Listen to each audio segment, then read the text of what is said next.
llibertat d'expressió si no és capaç de defensar-la i de fer-la efectiva. Per això, aquesta organització tan maca ha decidit fer l'autoinculpació més gran del món, autoinculpació col·lectiva que entrarà al llibre Guinness dels Rècords. Per això, la proposta és: llegirem un tuit de Cassandra i versos del Valtònic. Els llegirem, vosaltres els repetiu i ens autoinculpem tots.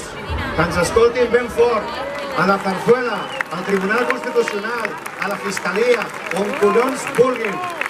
Defensem Valtònic, defensem nostres drets, defensem nostra llibertat.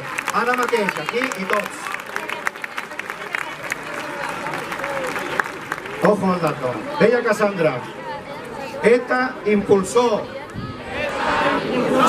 una política contra los coches oficiales. Una política contra los coches oficiales. Combinada con un programa espacial. Con un programa espacial. Carrero voló. Això ja és la... Molt bé. Ja esteu autoinculpats tots. De Valtònic, dedicat a la simpàtica família Borbón. Són coses que no es poden explicar. Coses que no es poden explicar. El rei, com a Diana, emprava el seu germà. El rei, com a Diana, emprava el seu germà. Ja teniu dos, caretes. Com diu el Titot, si el rei vol corona, corona li darem, que vingui a Barcelona, que el coll li tallarem. Però en versió de Valtònic sona així, tots junts.